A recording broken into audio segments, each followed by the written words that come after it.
I put here for, and this is the 7 days book challenge part 2, and I'm still reading Mud, Sweat and Tears by Grylls. And I reached chapter 71, and the chapter starts with, as I highlighted, whatever doesn't kill you only serves to make you stronger. And in the grand scheme of life, I had survived and grown stronger, at least mentally, if not physically. So, the grand theme of life is that surviving means that you are getting stronger, and the survival not only and getting stronger not only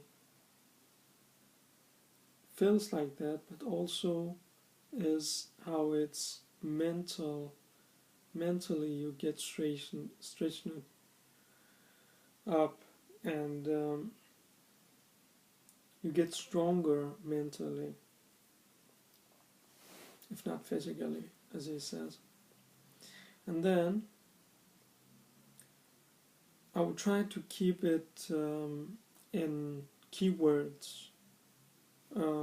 So here about Everest, that mountain was freezing, icy,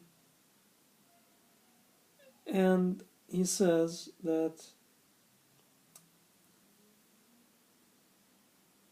many people is having a hard time understanding what makes one climb such a mountain that's freezing and icy.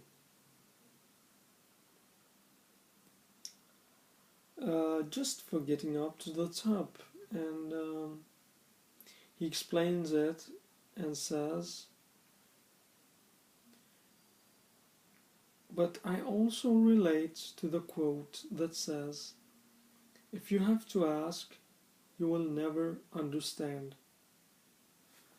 So it's something that you only can experience, and asking about it means that you have some doubt, and the doubt robs you of that experience.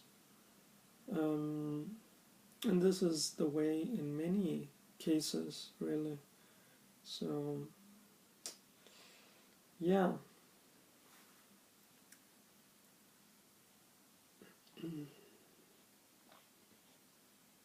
In chapter 72,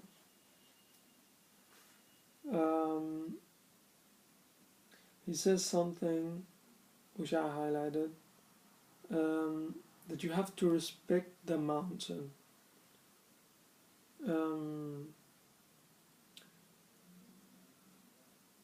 That the attempt that we should never tempt the wild,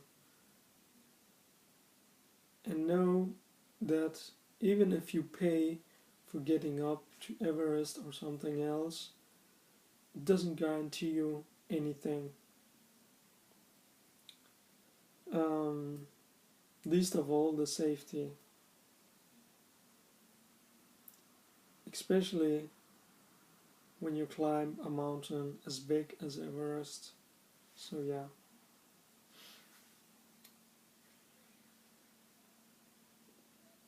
And I highlighted something here where he says, humans learn how to dominate and conquer. It is what we do. But the mountain remains the same, and sometimes she turns and bites so damn hard that we all recoil in terror. So he's saying that even though humans have this desire to get up there and just conquer the quest of, yeah, climbing Everest, sometimes it's just you have to have that, as he call it, that respect, um, for the mountain.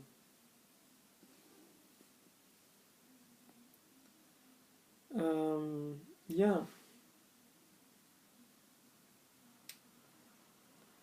and as he says, Everest is known as the mother goddess of the sky, lest we forget. So, the mother of the sky. So he's just saying how much you should respect the mountain. Yeah. And in chapter 73, I highlighted um, here that he feels like it was taken on Goliath with a plastic fork, and this was how he dealt with rejection. Um,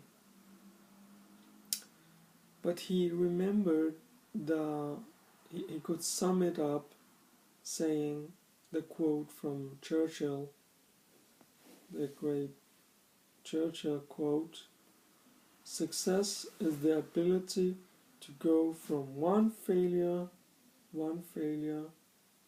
to another with no loss of enthusiasm." And he did do that. He committed to failing until he succeeded. Yeah. And that was about getting a sponsorship, getting a sponsorship for him to climb up to Mount Everest. As crazy as it sounded. So yeah. Yeah.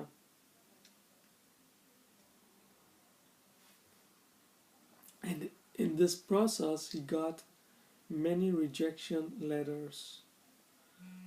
Yeah.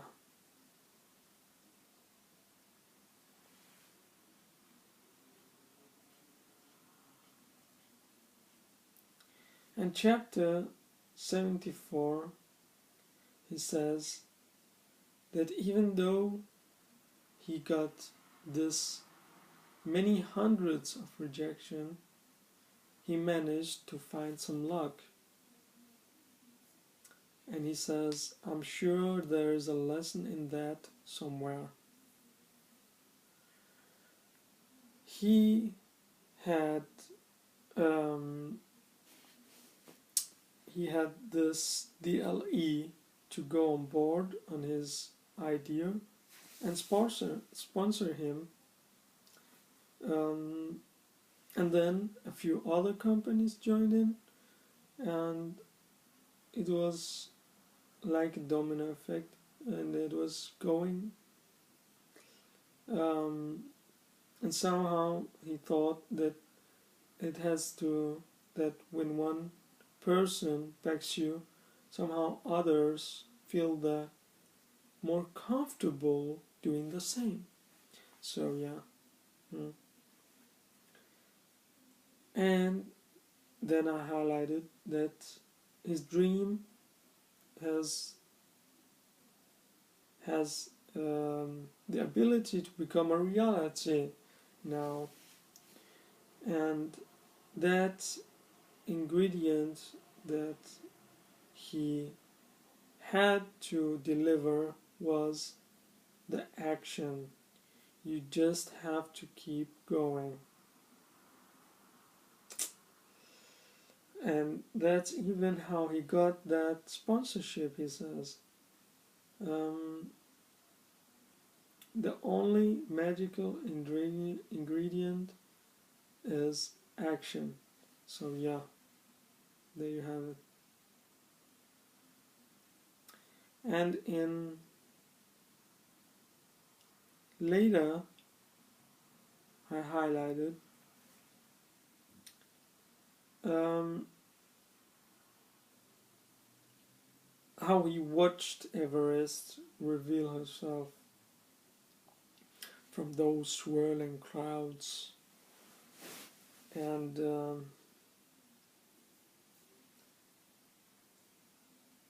he just keeps painting the picture of, he says, like a restless giant, snow pouring off the peak, strong, detached, and still 6,500 feet above where I was now.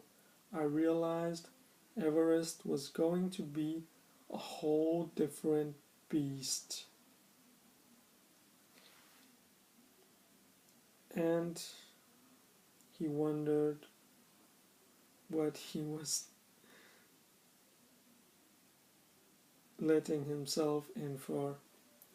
So here we have Bear Grylls watching the mountain and just thinking to himself, is this really possible for me to do? And thinking, what have I let myself in for? Yeah. And then chapter 75, I highlighted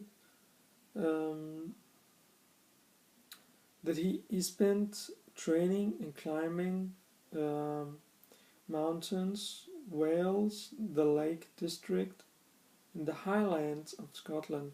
So he is still trying to get on his peak, to just do his maximum. And of course, he needed it.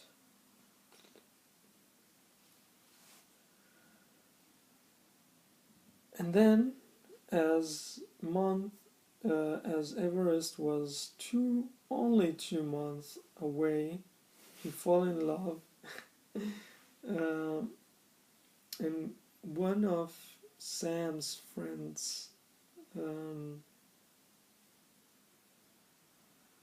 it was that young girl called Shara.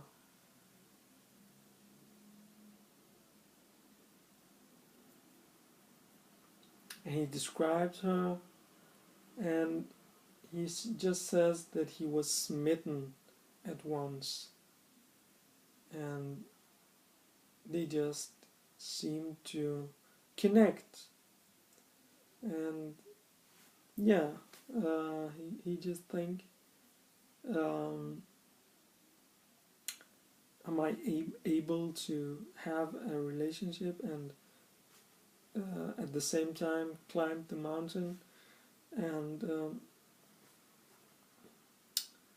then there was that third day where he asked if anyone wanted to climb Ben Loyal with him.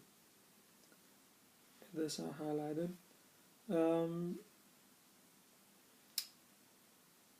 And if anyone wanted to get along. And none of the guys wanted, and it ended up in a group of 4 girls, including Shara. So there you have it. Yeah, he's really smitten, because he found this girl who can, now they're up climbing, who can have a cool head under pressure, and that's irresistible to him. So,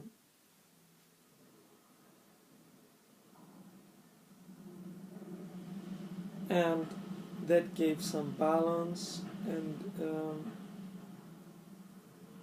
he had that feeling that he really met the girl of his dreams.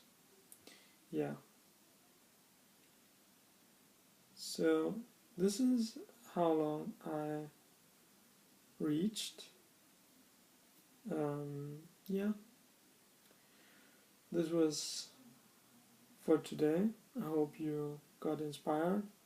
For me, I think that mostly it's thinking that sometimes you get rejections, but you just keep going, you just keep your action going, and you don't lose touch with yourself, and you always can rely on that your action will have some fruits. Yeah. So that's all from me today. I hope it inspired you. If it did, you can comment, you can subscribe. Thanks.